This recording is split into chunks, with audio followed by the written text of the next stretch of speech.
Rhett and Stacy, would you come on up? Would you welcome them as they come to share? We are going to see some amazing pictures this morning. And also, I would like to say thank you to Justin again, who spent, I think, 30 hours here yesterday. At least 30 hours getting we're in process of redoing all the tech. You may not see much, but there's a lot there and a lot needed to get put together so that we can see the PowerPoint. Rhett, I got to know this guy when we first came here 15 years ago, and he was a little kid.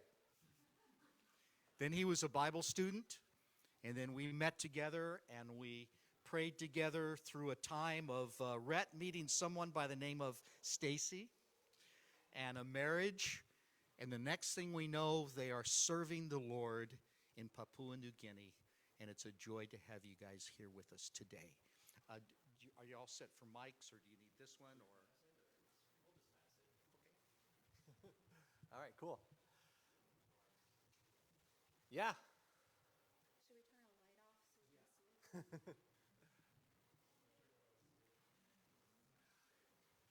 It's more interesting looking at us. So. Yeah, so we're just going to go through this last term on the field. It is our first term on the field. While I'm talking, feel free to interrupt, interject, ask questions. I'll be sure to repeat it on the microphone so that people watching on Facebook will be able to know what's going on.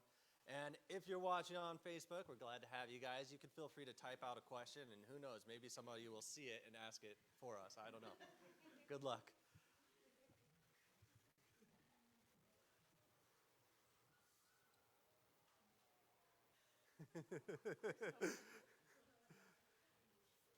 I kind of assumed that we'd have a clicker, so I made it a PowerPoint. Oh, look, there's our family. Yeah, there's our boys. So yeah, you'll be hearing me saying advance a lot, I imagine. Yeah, there's our boys. They're with us throughout this whole process. They're part of the team, whether they want to be or not. Yeah, go ahead and advance. And here's the rest of our team. We're serving out in Koval. It's not just our family. We have two other families helping us in this ministry. Here we have Philip and Natalie Hansen, and their two boys, Timon and Louis.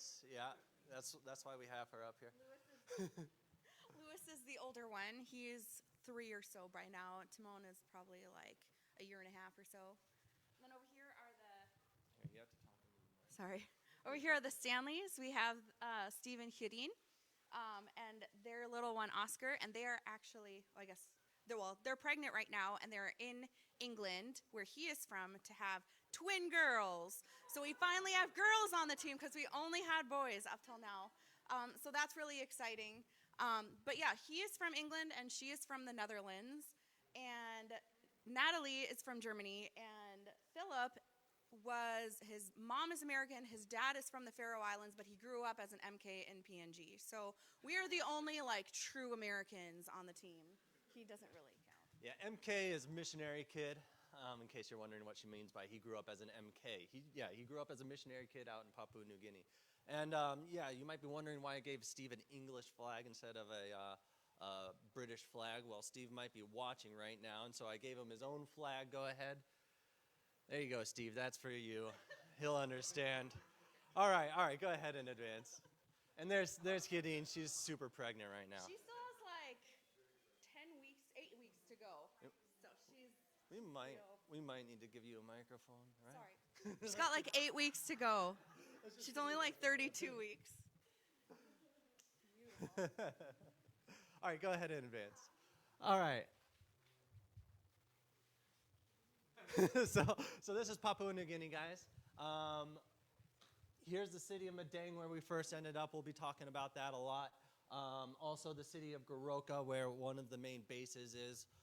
Sebago, we'll be talking about that. And also the main base for New Tribes Mission is there as well. And our place that we're serving is up in this little mountain range here, the Adelbert Mountain Range. Right now, New Tribes only has one existing work in that mountain range. We'll be the second. And that's the idea of why or strategically speaking, one of the reasons that they wanted somebody else in the Adelbert mountain range is to help that other church that was established and so that the churches could work together. What they were finding back in the day is they were scattering them around, trying to reach the biggest surface area they could, basically, of population. But all these little churches were very isolated from each other, and they weren't able to interact. They weren't able to grow together, and a lot of them were dying out. And so now the strategy has changed, where they're kind of making clusters of people groups that are near each other, so that they will actually conference together, particularly in the Highlands, which is that big set of mountains in the middle. We're seeing a lot of churches that will come together for conferences. They'll encourage each other. Elders from one place will go to another, and they'll, even if they don't speak the same tribal language, they can communicate via the national language, which is really cool to see.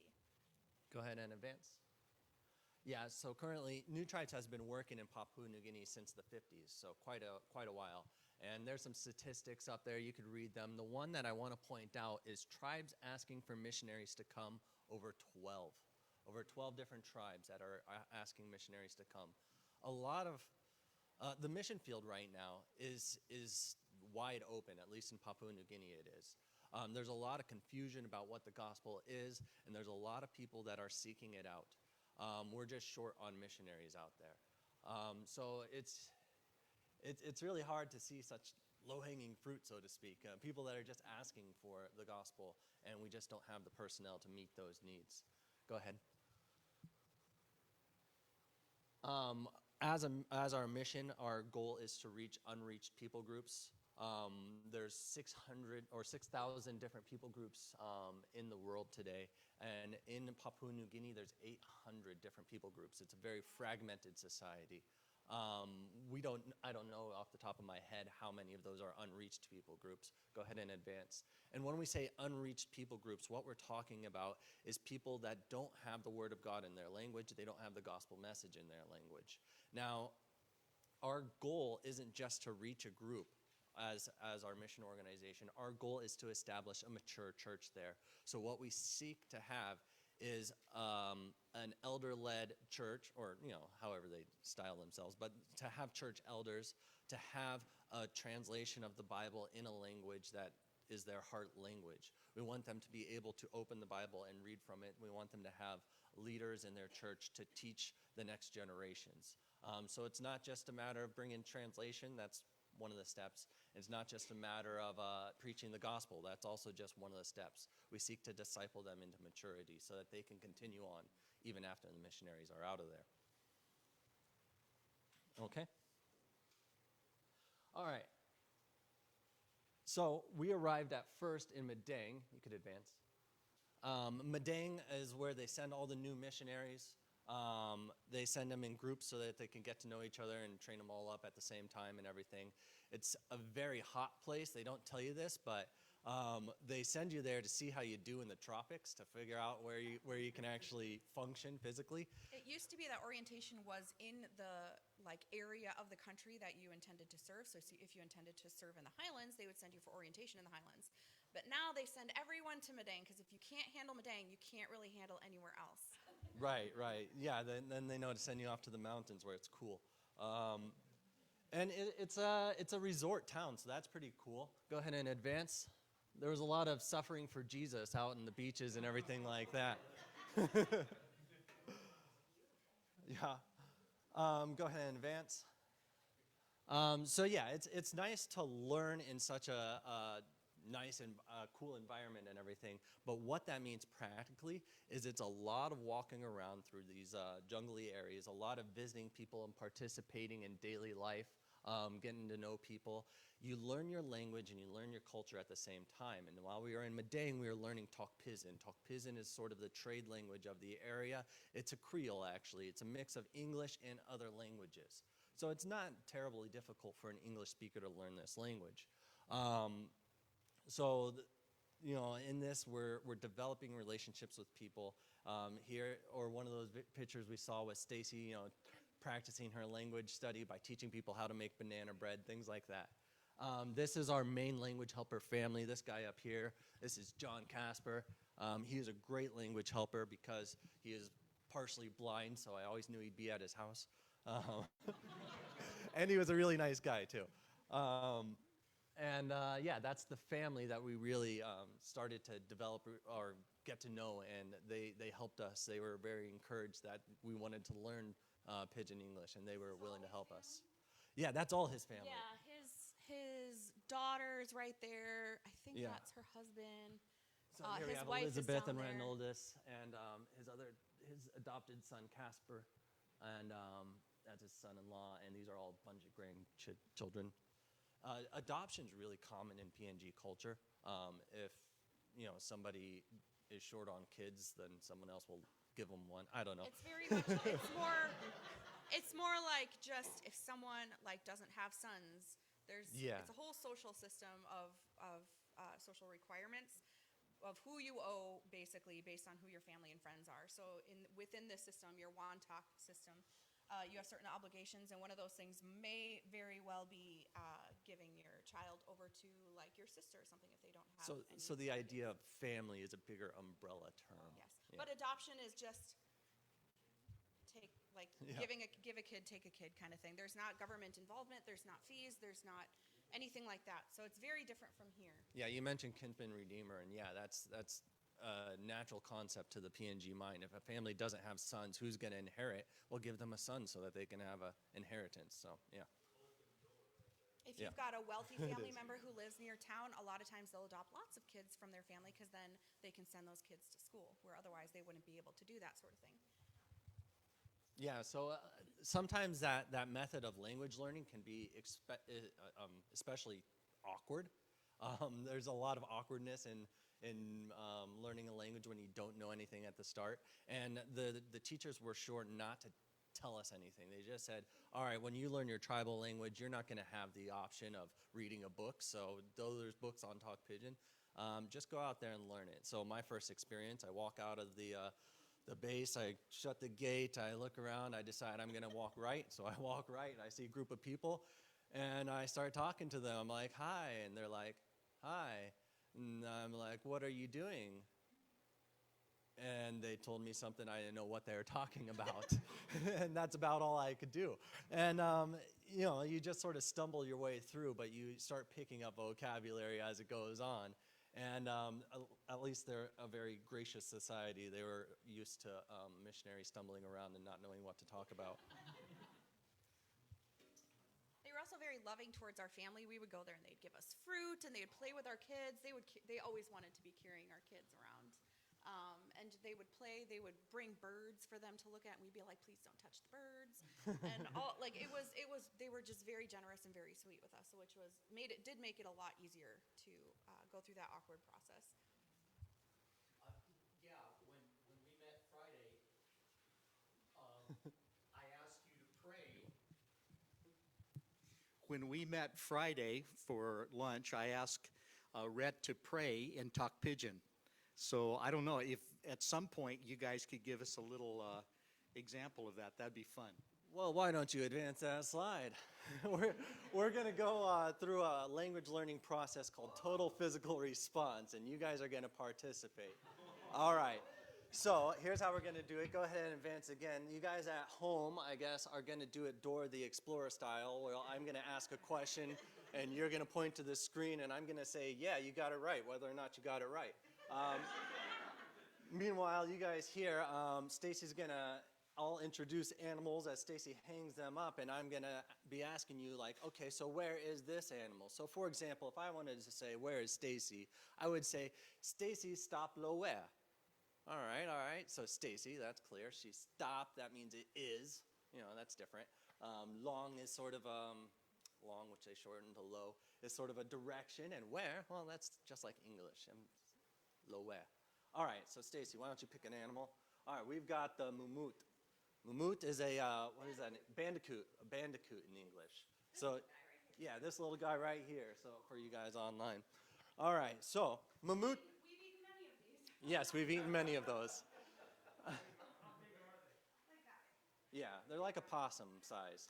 All right, so Mamut stop low where? Now you guys can point. Mamut emi stop, yeah. Mamut emi stop. All right, good pla. Now we've got a tree kangaroo here, right up here on this guy. I'll stay up here. That's what I should do. They taste fine, yeah. They're actually really sought after for their thick fur. It's really good.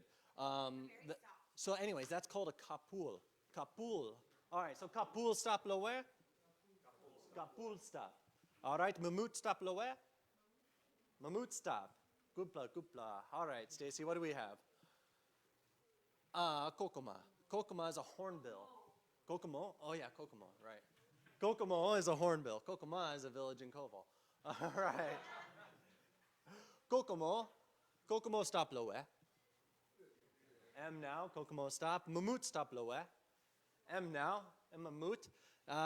Kapul stop lower. M kapul.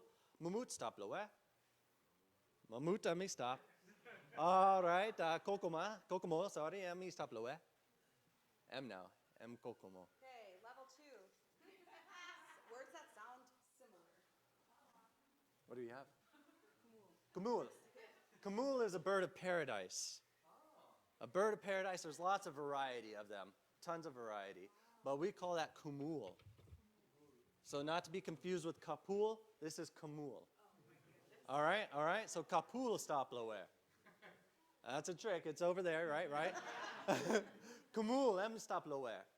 That's right. That's the bird of paradise. All right. Mumut stop lower. That's right. That's the bandicoot. All right. And kokoma stop lower. M now. Kokomo. Kokomo is a village. All right, Stacy, what do you have? Pook pook. Pook pook. Pook pook is a crocodile. P-U-K, P-U-K. Pook pook. Pook pook.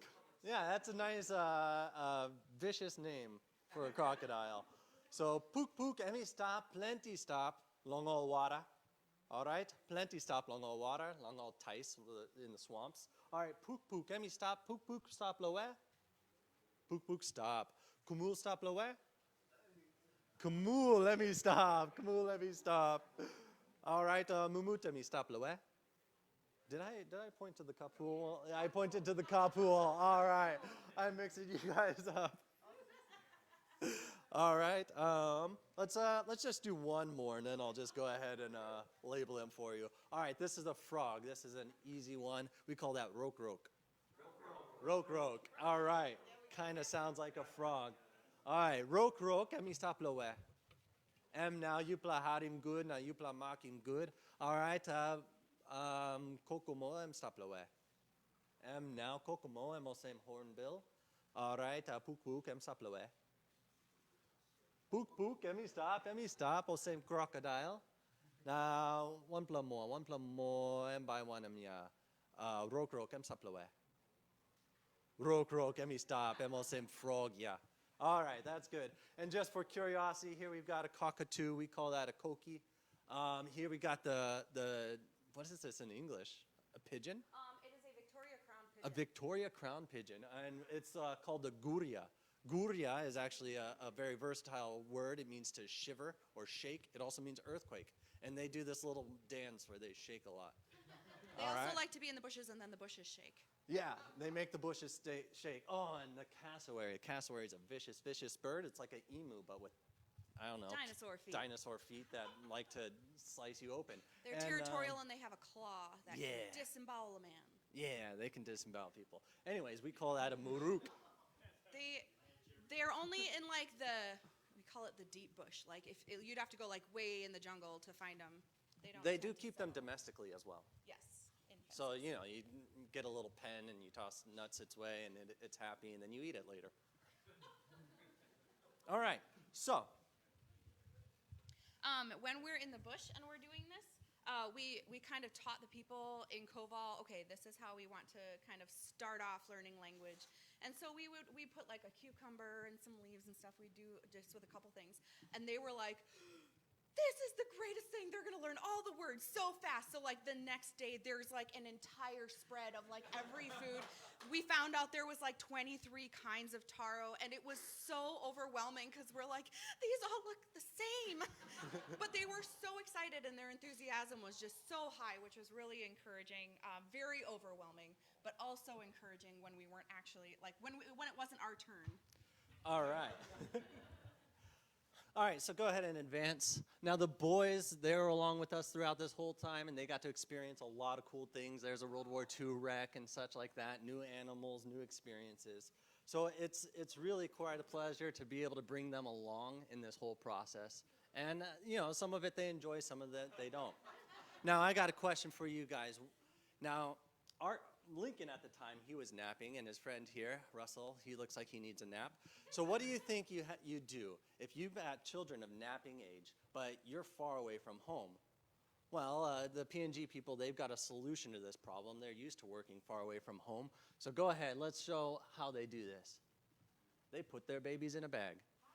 This is a Belum, and the Belum is amazing. You just bring it along. You could even carry things in it when you don't have a baby inside.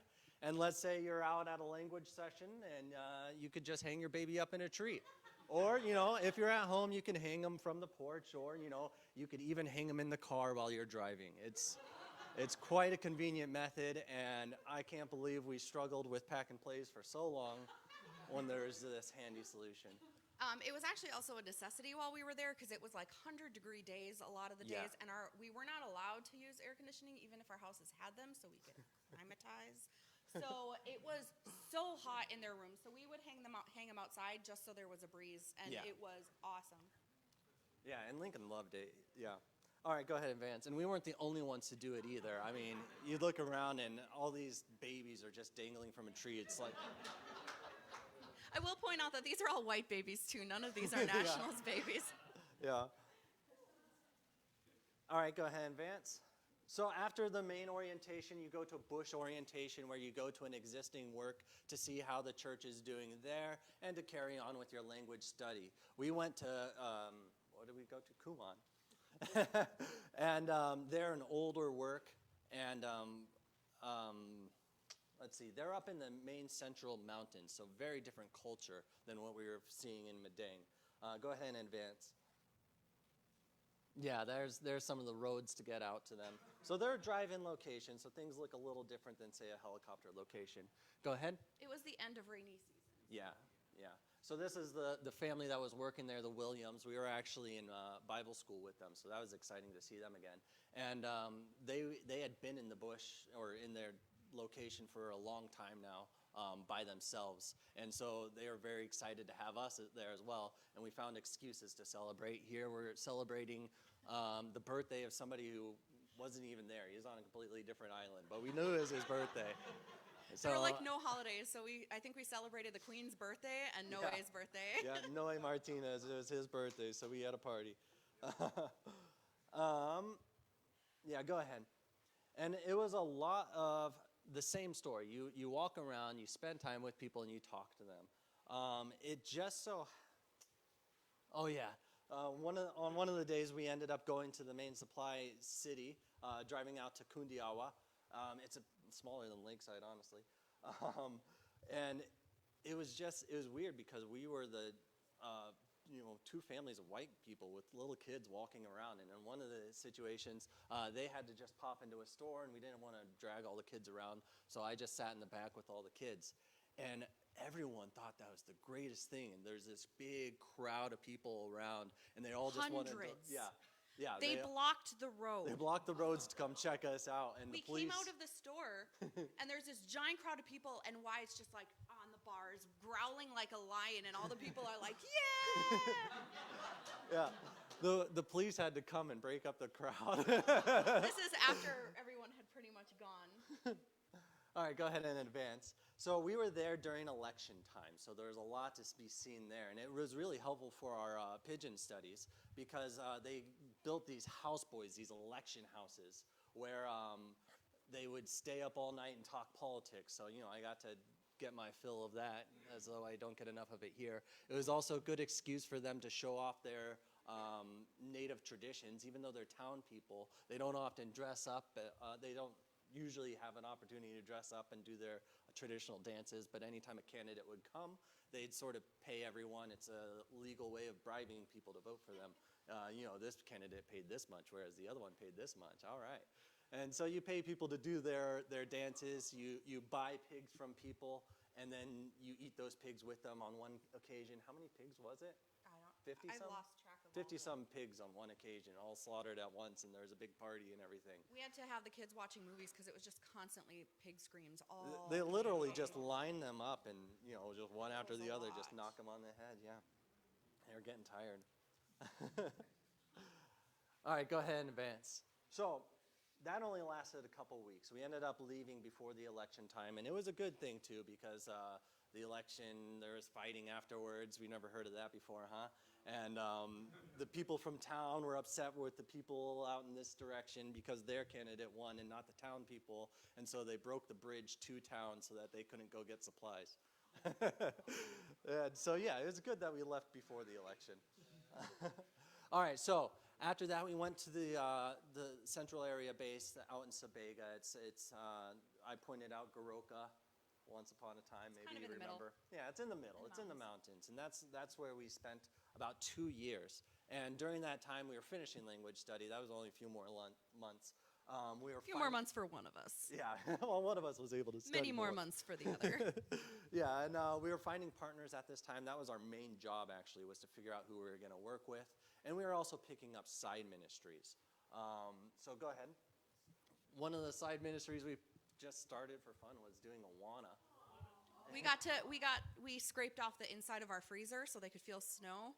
Oh, So yeah, that was the last picture. last picture. This was, I think, like Lazarus night. Lazarus night. Yeah. So we wanted to do Awana with our kids, and we're like, we needed to be so careful that we weren't allowing like unbelievers' kids to join, which sounds terrible, but we did not know the language well enough to be able to minister to kids who weren't also hearing it at home. So a few of the kids who also kind of understood a little bit of English, which is really great for our case, were able to join us, and that was really cool. Yeah, these were a lot of the families that lived close to the base, and so a lot of them spoke English well enough. Go ahead and advance. So we lived in, that's not what I was expecting. Oh, yeah, Jenny's school. Yeah, one of the other side ministries that we were doing at the time was I helped, I joined into something where they were teaching at a local elementary school, and we would teach them 3 times a week. And so with these kids, it was a Christian school, and so we were able to go through the gospel and everything like that, starting in the book of Genesis and walking all the way through, up through the cross, and even just on to eternity. We went through the book of Revelation with them. And it was great because it's sort of hard because the age range was like kindergarten up through 8th grade, and they don't take a grade every single year. So, an 8th grader, he might be 16 or whatever. So anyways, it was a huge age range, and it was way over the heads of the younger ones. But it was a great opportunity to be able to disciple these kids and teach with them. Another one that we did was teaching at a vocational school. Go ahead. This is preparing all the pictures and everything. A vocational school called Kamaliki. This is where people go to learn trades, mechanics or carpenters and all that sort of things. And one of the benefits of PNG being a nominally Christian society is they have this idea that every school should have Bible training, which is cool. They don't practically have that, but a previous missionary had gone and said, hey, do you mind if we start teaching your Bible training that you don't have? And they're like, yeah, sure, as long as we don't have to pay you. So, it is a great job to give the new missionaries who had no other jobs to do. And that's how we got to meet Steve and Philip we met them, but how we actually got to know them. At that time, I still was learning language, but I went and tagged along while Steve was teaching. Philip and Natalie were in Germany at this time having a baby. And so that's where we actually got to develop relationships with the Hansons and the Stanleys. Eventually, they flopped, and the Stanleys went to have a baby while the Hansons came back, and I got to know them too. We didn't originally plan on partnering with them because they were going off to some swamp somewhere, and we didn't want to. But they changed their mind, and they're like, all right, we'll negotiate where we're going to go. So yeah, while we were living in Sobega, there was a lot of life. I don't know, go ahead and advance. Oh shoot, I forgot. I'm not keeping track of my things. Another guy that we got to know at this time was one of the teachers at that school. His name was Ham. And he had grown up in a Christian household type of thing, but he had recently, decided that he wanted to actually take Christianity seriously. So it was a great opportunity to be able to disciple him. It's just these things that you don't plan on doing while you go to the mission field. I wasn't planning on teaching at a vocational school or planning on discipling this guy. But yeah, there he is getting baptized. And that was something that we were able to do kind of as a team before we were even a team, because it wasn't just me doing this, it was also Philip and Steve also with him. All right, go ahead. Here's Stenley. She's one of the ladies that lives at Sabega, and she got to teach us a lot of cultural things too. Her husband, Moses, is a groundskeeper at Sabega, and there's the Muna beetles that we were eating. And it was great to be able to rub shoulders with them and see how Christian life was lived in a PNG context as Bible teachers, because her husband, Moses, was a teacher from one of the earlier church plants out in New Tribe's history. And yeah, that's part of culture. Go ahead. Another thing that you get to see out in Sabega is Bible teachers from all over the place. And here's some Bible teachers. They came for a workshop, and we get to talk with them. And here they are taking pictures of all our kids, because sometimes we forget that we are just as foreign to them as they are to us. And so when they see a little white kid going around in a little plastic car, they think that's really cool, and they take pictures to show all their friends. Go ahead. Wyatt, he's a little social butterfly. He likes the attention, and so everywhere he goes, he likes to show off to people and chat with them. It's fun. Go ahead. Meanwhile, Stacy's doing homeschooling. This is something that carries on no matter where we are.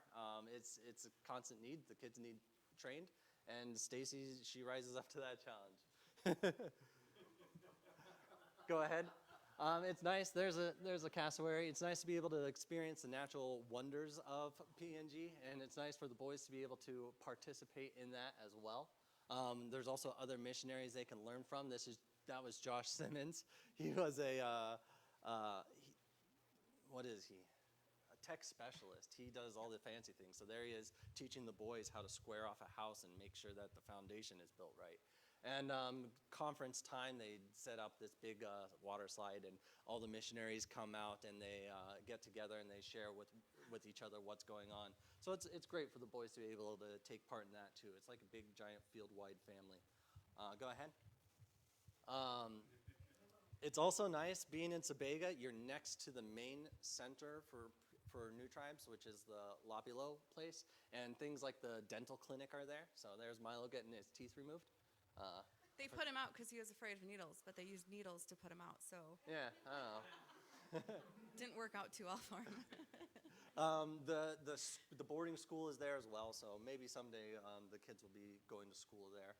Go ahead and advance. There's also, this is the same picture of earlier, but I want to quick show this hill off, because Milo, he told me that he could ride his scooter down that hill and make a right angle at the bottom, and I told him he really couldn't, and he's like, yeah, I can do that. And I said, okay, go ahead, prove it, and go ahead. Yeah, and that's how he broke his arm. But it's nice that we're right next to the clinic, and we could just take him in there. They could get x-rays done and fix it up. All right, go ahead and advance. Another side ministry that we picked up while we were there is going and surveying an area to find out if there was going to be a church plant there, if they needed a church plant, and that would be the Koval people. Go ahead. Now, at this point, we hadn't decided we were going to go to Koval by any means. We were just checking it out to see what their understanding was and whether or not they really even needed missionaries. So I got to go along on this hike, and they were very welcoming. They would line up as you get to every village and make sure that you shook everyone's hand. They wanted to make sure that everyone knew that they were happy you were there. And you go there, you take word lists to make sure that their language is distinct and that their language is still living and not a dying off language. It would be a shame to translate the Bible into a language that nobody used anymore. And also, while you're doing it, you check to see what their understanding of the gospel is. And so we'd ask questions: who is God? Who's the Holy Spirit? Who's Jesus? What happens when you die? And there's just a lot of confusion. Now, the people, they're considered Lutheran. They have churches, at least 3 of the villages do. And they've got teachers. One of the teachers, I suspect, even understands the gospel well. But there's certainly not a church that's functioning there. And so we determined that, yeah, they do indeed need missionaries to come and to translate the Bible and to teach them. Go ahead. Oh, yeah, there we are, coming out of a village, and it's quite the thing. During the hike, my shoe gave up the ghost, and its soul departed from him. But we were able to tie it back on. All right, go ahead. Okay, sometime around that time, we actually decided to form a team and officially become partners, I guess. At that point, we worked on figuring out where we were going to be serving. And we decided to serve among the Koval people. We chose them because of their enthusiasm. We knew that they were very much wanting missionaries to come there. And as I told you earlier, Koval is the second church plant in the Edelbert Mountain Range. The first church plant is the Paul Church, which is still a rather, it's a maturing church. It's got some elders, and they even did an outreach to one of their other villages. We suspect within about 10 years, they'll be able to reach their whole people group with the gospel. The missionaries right now are itinerant. They come and go, and they help with things, but they're not actually living there. So that church is maturing. And go ahead, we went on a trip to go spend some time with that church because we knew that the future of the Koval and the Paul people were tied together. We did not have a lot of space on the helicopter. We were weighing out our spices. We had very limited space for food. Yeah, and the guys all had to walk in. It was a long walk. But there we are. For 2 weeks we spent with the Paul people, and we were going to live with them and learn from their elders about what was going on in their communities and how they were serving. Go ahead. The boys, of course, they had fun. In the same way that Paul is muddy, Koval is muddy. So Yes. this is very much similar. Like we can see this peak from our place. Yeah, go ahead and advance. There's the village where the church was established, and this is taken from the house where the missionaries were. So it's not a long walk to be able to interact with the church there. Go ahead. Every day the clouds would come in like that. Yeah. Oh, those are our feet. There's 6 feet there, and none of them are that log. Yeah, it was a very rainy time. Go ahead and advance. There's a mudslide had actually come. So here's our houses, and the mudslide during the night took away all these trees. So it was a nuts time, and gardens were being wiped out, and so it was a pretty big deal. The reason our feet were so muddy is because when we went on a hike and across the trail, it was just like that kind of mud all across the way. And every step you had to like pull it up, make sure your shoe was still on, take it, and it was rough. All right, go ahead and advance. And at that time, the missionaries were living in there, and so we were able to learn from them. They're doing clinics as well, although that's now ceased. But the main thing was to see how the Paul Church was functioning and how they could be able to help us in the Koval transplant plant later on. Go ahead. So yeah, once we got back, we got into full-time house building planning. My dad, he came, he built that shower bucket thing, and he brought his contributions. Go ahead and advance. We came, and the Koval people, they were very willing to help out as well. They put in a lot of work to make sure that we were able to stay there. We would come in for weeks at a time, so we built this little tent structure, and that was our house when we were out in the bush. Very private. And yeah, we had our privacy. Go ahead and advance. So this process, we had to mill all the lumber that we needed to build our houses. Go ahead and advance. And that process, you cut down a tree, you set rails on it, and you basically just hook up a chainsaw, and you cut it off, and it's a lot of chainsaw sharpening. So you can see after a couple cuts, now we've got 2x6s coming off the mill. So, fresh off the mill, they come out, and then go ahead and advance. Oh, yeah. The ladies, too, they were also very involved in this whole process. They would cook meals for everyone that was working. We'd provided rice just so we're not too much of a strain on them. And they would cook all the things and bring it out to wherever it was we were working, and everyone would sit down and eat the food. Go ahead and advance. It was a bit of a weight loss program too. I was down to freshman year in high school weight. Go ahead. And this is a fun story, but I don't have time to tell it. All right, so this tree was way too big for us to know what to do with. Eventually, we just sort of worked with the parts that we knew what to do with at first. Go ahead and advance. And we left the top part at the top of the hill to figure out later. Eventually, we cut this off, and we were going to start milling it. I mean, that's a 30-inch bar just straight down, and we still weren't all the way through. Anyways, go ahead and advance. Well, it didn't work out. I ended up falling with the log as we slid down the mountain. We only went about 15, 20 yards, but still, you don't want to be riding that toboggan that'll crush you as it's butting up against the however many ton log. But anyways, it turned out fine. The Koval people thought that was pretty, well, they were scared at first, but then they thought it was funny. An insight into their culture, they said, oh man, we're sinners, so if that would have happened to us, we would have died. So, that's weird. All right, well, it gives you an idea of what their idea of what sin is, and I don't know how it relates, but I don't know. We'll have to break that apart in more detail later. Go ahead and advance.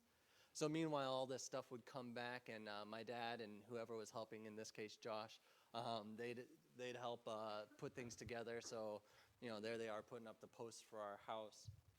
Now, we end at 11:15. All right, so I'm already past. Well, go ahead and advance. All right, we'll keep talking. We will not be offended if y'all just leave. All right. We'll keep going. Go ahead and advance. The Koval people throughout the whole process, they were super helpful. I mean, if they didn't help, I don't know how we would have been able to carry all this lumber back to the build site. I mean, it's just a ridiculous amount of work. And yeah, they were with us the entire way. Go ahead. Yeah, we brought in a wheelbarrow and showed them how to use it. We also had a lot of build teams come in. Go ahead and advance. Different missionaries who had different skills, like Bill here, who's good at carpentry, and he was framing up the houses for us, and Jotham, who set up our electrical system. Once all the materials were in, the things just went up. It was crazy to see how fast the houses can progress from that point. I guess if you're into building, you know that already. Go ahead and advance. People often ask, like, what do we do for a bathroom? Well, we've got toilets in the house, and they flush into this giant hole that these guys dug. They're good diggers. Go ahead and advance. And also people like to ask, like, what does our electrical system look like? It looks like that. I don't know what the things do. Those are batteries. But yeah, we have tech specialists, and they make sure everything's functioning right. And if something goes poorly, I could call them up, and they can walk me through troubleshooting and figuring out what's going on with it. So everything is run on solar panel. That means, we have lights, we have computers, we have freezers and fridges. Not like the kind of freezers and fridges we have here, but they're chests and they're different, but they work. And so we could preserve food, and we can live somewhat comfortably, honestly. Go ahead and advance. Meanwhile, there's a whole lot of logistics going on while we're on these trips. Helicopters organized to fly in materials and things like that. It is a huge headache. And this is our water collection system. It rains, and we collect the water into this tank. From there, it pumps through the house, and for drinking water, we just have to filter it, and there we go, we got drinking water. In dry season, we might run out, but we'll worry about that later.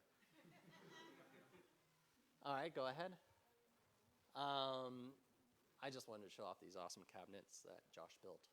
Look at that. Isn't that nice? Our kitchen's pretty sweet. Go ahead. Stacy designed it, yeah.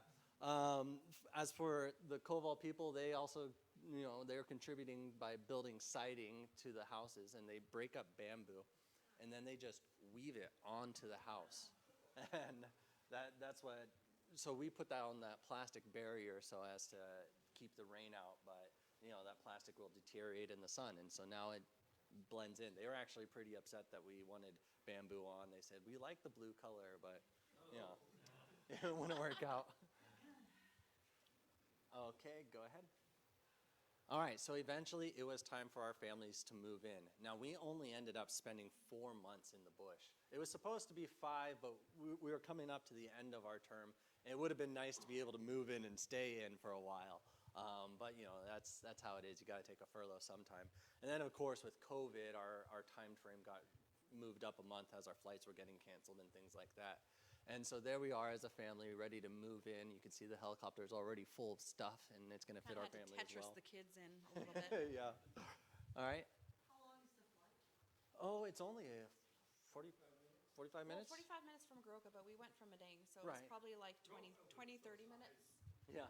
Yeah, so, there we are introducing our cat to everyone, telling them, please don't eat our cat. Yeah, it's not a far flight at all. It's just if you were to walk, it would be a full day hike, like a type of you get up when it's dark and you end when it's dark type of hike. So early in the morning you leave, and then late at night you arrive, and then you have to catch a bus over to the next city, and then from that city you can maybe fly somewhere or take a bus to wherever the headquarters is. So it's more of a time-consuming inconvenience for us guys, and I'm not sure the kids or Stacy would do too well on the hike. If they had to, they could. It'd be fine if I'm not pulling them along. Yeah. That's how it usually ends. Yeah, that's true. The kids are hard. Okay, go ahead. This is the house that Stacy moved into. This was the first day we got there with the whole family. This is after I cleaned up, because you can tell there's dishes that are washed. But this is actually quite a bit cleaner. When we first got in, Rhett was just like, I feel like he was really frustrated that we moved in when we did anyway, and then it was messy, and he was like, I'm sorry, everything's dirty. I'm like, dude, this is our house. This is our first house. That's ours. And I was super excited.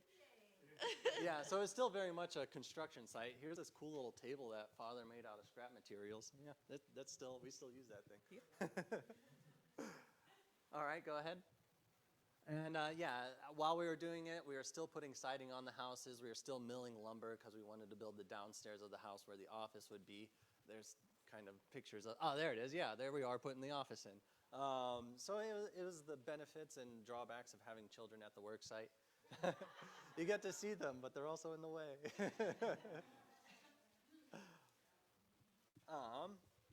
Yeah, eventually that too did come to an end. And though, I still need to put my desk up in my office. That's hours worth of work. So yeah, there's only little side projects that we could get done on the weekend. Bedroom doors. Bedroom doors. We need Would be doors. nice to have. Yeah. I don't know. We'll get to it. All the important stuff is done. Yeah. So the house is finished. All right, go ahead.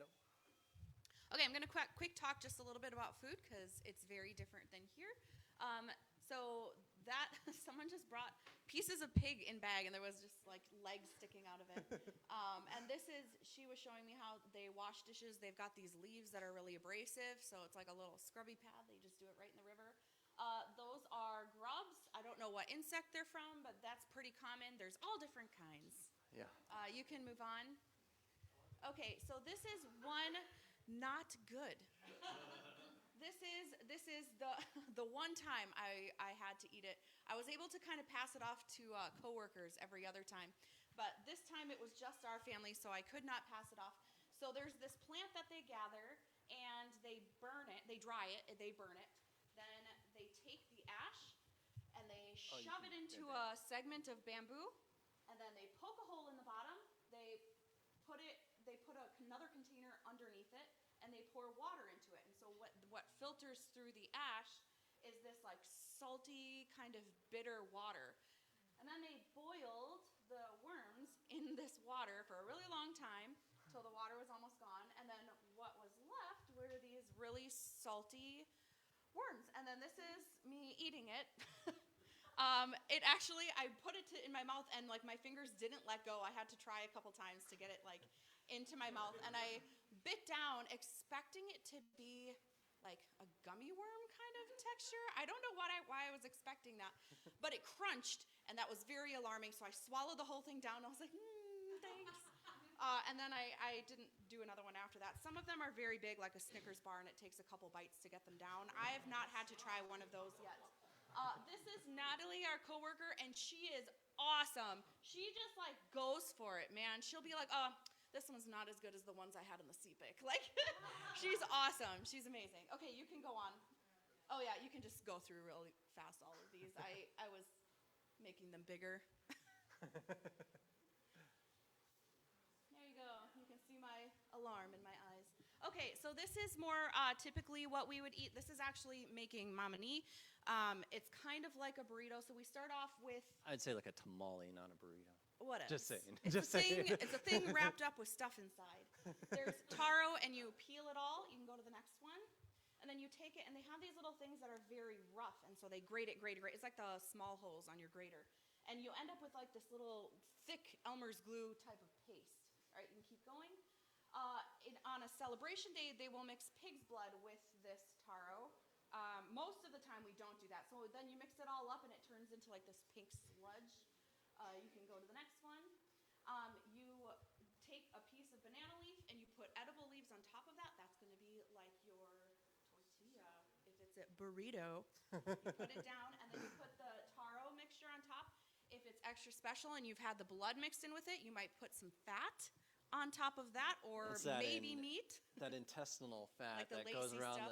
yeah. Yep. They like to put that one in there. Otherwise, if it's not a special occasion, they'll just put more greens on the inside. You can go to the next one. Then they wrap it up like a burrito. Like a tamale. They wrap it up until it's like a little container. You can go to the next one. And they shove it in bamboo, and then they cook it over the fire. It steams in there, and then you don't eat the banana leaf part, but then what you get is this little burrito Tamale. of like, what texture would it be? It's gummy. It's a gummy kinda texture. yeah. Yeah. I looked for a picture of the finished product, and I couldn't find one. We actually don't mind it. I don't like it when the blood is mixed in with it, but normally it's not too bad. It tastes like liver with the blood mixed in. Yeah. And So so if you our like kids that. actually don't mind mamani at all. Like that's something that they enjoy more than a lot of the other things. Another way they cook things is just cutting up all their stuff and boiling it with no spices or salt or anything. So it's just like, we call it pot food. It's just a pot of food. And they cook it over the fire like that. They also sometimes will roast things. You can see he's roasting meat on that one. And then what they do is they line up a whole bunch of bowls and just distribute everything till the pot's gone. And then however many bowls there are, they just distribute them, and multiple people will sit around a bowl eating. If you finish and you have food left, you just put it out and someone else takes it, which is great because we never finish our bowls, ever. Rhett sometimes does, but the kids and I have a hard time because it is a lot of food. That taro is very filling. Well, they give it to you expecting that you won't finish. Because not everyone gets a bowl at the same time, so you eat and then you pass it on. Anyways, go ahead. Yeah, so after we had finished building the houses, they wanted to celebrate, and so they all bring pigs from various areas, and we were going to have a giant party. Go ahead and advance. So yeah, they slaughtered a bunch, 20-something pigs. Look at this yam. It's as big as Wyatt is. That's crazy. They just built this heap of like all these root vegetables that they brought. It was like as tall as a person. Yeah, it was about as very tall as a person, this heap of food. So that was our big party. And we also gave like a thank you gift, as that's sort of expected. So we gave them files to sharpen their machetes. We gave them soccer balls. And Pots to cook in. Pots to cook in. We made a cultural faux pas. We gave them soccer balls, but then they told us afterwards, well, the ladies are upset because they don't play soccer, they play basketball. Okay, fine. So we got some basketballs as well so that the ladies could have balls. We brought in a bunch of meat as well, and so we contributed the meat, and they contributed also a ton of meat. They slaughtered a whole bunch of pigs. I don't know how many pigs were killed on our behalf I throughout this time. personally watched 17 on that one day. Yeah. It was a lot. All right, go ahead and advance. Yeah, so again, the boys are just sort of joining in, and sometimes they have more fun at it than others. But yeah, they come along with us on the hikes to other villages. They're with us throughout this whole process. They are a part of the team. Go ahead. One of the issues that keeps coming up is that of medical issues. Here's a picture of Lendi, and she ended up breaking her femur. It's one of those things where if we weren't there, well, she'd just be crippled for the rest of her life. They'd hope that it heals right, and with her leg pointing sideways, you can almost guarantee that it won't. We, just by nature of our education, are far more medically educated than them. And Natalie's even a nurse, and so is Yadin as well. So we want to be able to help, and sometimes we try to help. Like in this case, the doctor, we were talking to the doctors, and they said, well, what you got to do is you got to pull it and twist it back and put it. Okay, so we tried to set the bone, and I got to be the puller, yay. But it didn't take, it didn't set right, and so they had to send her to the hospital, and yeah, it's a constant struggle of, we want to be able to help in these situations, but it's really not the reason we're there for. Legally, we're not even allowed to. Not that anyone's going to report us to the government, but maybe someone will. You never can tell with these things. And now the Koval people, they're keen on getting fixed, you know? They know that we can help better than they can in some situations, and so they keep asking us to help. And so one of the main issues that you could be praying for us for is wading through these medical issues. It's not what we're equipped for, but the problems are there whether or not we're equipped for it. We've heard the phrase since being here and talking to other missionaries, you have to have a healthy hardness.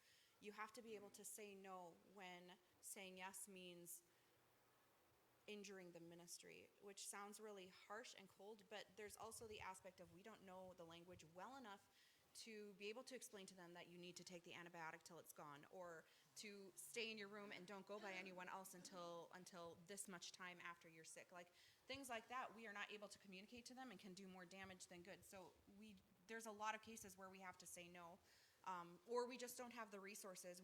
Our partner has had to ask one family to stop coming back for one particular medical issue because there was nothing we could do, and it was like hurting her emotionally to continually see this child just Wasting away with and being helpless and not being, just always having to say, I'm sorry, there's nothing we can do. And it gets very difficult and exhausting emotionally, especially when it's the kids, to see the struggle and the issues that they face that wouldn't be issues in America, really. Yeah. All right, go ahead. Yeah, so here we are doing a TPR session with all these different foods. So, you know, going through it again, but this time not in Pidgin, it's in Koval. Trying to think. Osoviag, that's a cucumber. I remember that. All right, go ahead. And yeah, again, it's a lot of walking, just like before. And we go to their villages, and they are very willing to help us. Here, Kavaluku, he went ahead and dressed up in their native fashion so as to show us. They are keen on teaching us their language. They are very helpful in this process. They're also keen on teaching us their culture, and they're willing to go through, you know, dressing up and labeling all the parts and telling us, or all the I'm just mixing Pidgin words, and they're showing us how they used to use these things. Spirit worship, I don't know, it's under the surface. It's not culturally acceptable anymore. That doesn't mean it doesn't happen. So we need to understand what the cultural beliefs are about the spirits, and they're willing to tell us about that stuff. It's cool. Go ahead. And then eventually the time came for us to come home. We got to put on masks for the first time as the helicopter came and brought us masks to put on. And then we were off. It felt like we were just getting started. Well, we are just getting started. And we're really looking forward to going back and being able to carry on. Essentially, we'll have to start language study anew because we're only a few weeks into language study, but that's fine. Right now, our partners, the Hansons, are alone in the bush, and we're eager to get back there to help them, and so that they're not all by themselves, and to start learning language with them. They're way ahead of us, and we'll have to be playing catch up, but that's the nature of it. The next plan for our next term is probably going to be about 4 years again. And what we expect to do on this term is to finish learning language. It takes maybe 2 years, we'll see. So as we learn language, we'll begin the literacy program and start teaching the people how to read and write in Koval. They are an illiterate society. Some individuals can read and write in Pidgin, but as a whole, as a society, they don't know how to. So it'll be introducing that new foreign concept. And we'll also begin the translation. Once we're confident enough in our language abilities, we'll begin the translation of the Bible. Once we have enough of that translation done, we'll begin the Bible teaching. And that process will, again, be going through the Bible, starting in the book of Genesis and walking through so that by the time we get to the cross, there's no confusion as to why Jesus is hanging up there. A lot of times in these churches that are established in the bush, a lot of times churches are established based on form. This is how church is done type of thing. But they don't understand why church is done. And they just know that, okay, our society is supposed to be Christian now, so I guess we do a church now. It's that kind of thing. And in our case, we know that the Koval people often say we're confused, and we want you to teach us what is true and what is not. So it's exciting to have a nice open society that's willing to have us. We're hoping that in 4 years' time, we'll be able to have the first teachings, and we'll be working on more of a discipling church. But we'll see where we're at when that time comes. Any questions?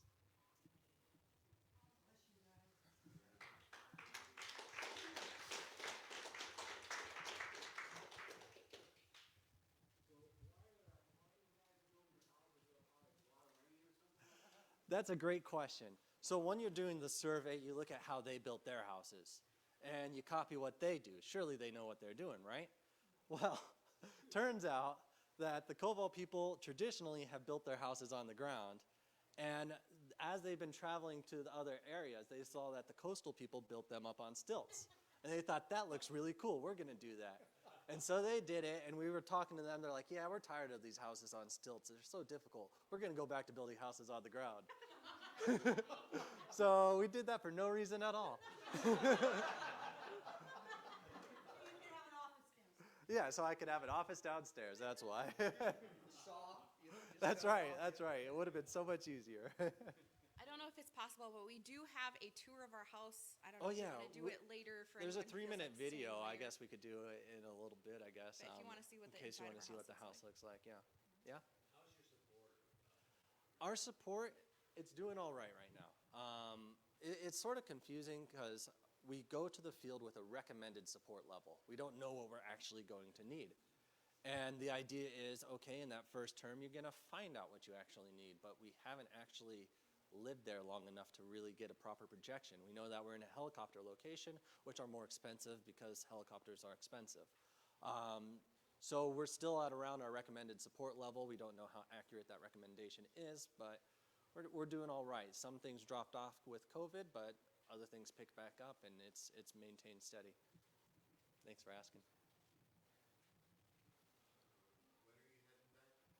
End of March. Is that right? April. April. I get months confused.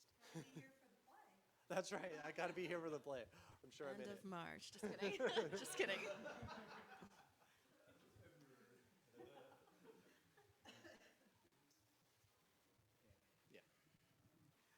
My heart's desire every time we have one of our missionaries come is that we would be an encouragement to them and that they would be a challenge for us.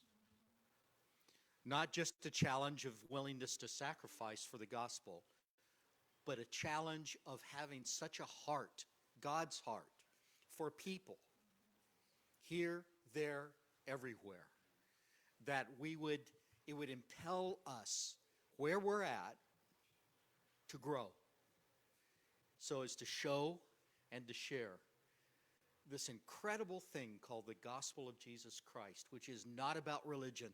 It's not about rules. It's not about ritual. It's about an actual relationship with God through his son, Jesus Christ. And so what a joy. Let's just thank them again for coming with us. Our Heavenly Father, we thank you for Rhett and Stacy, that you have called them, prepared them. From the time they were born, you've prepared them to handle the challenges there.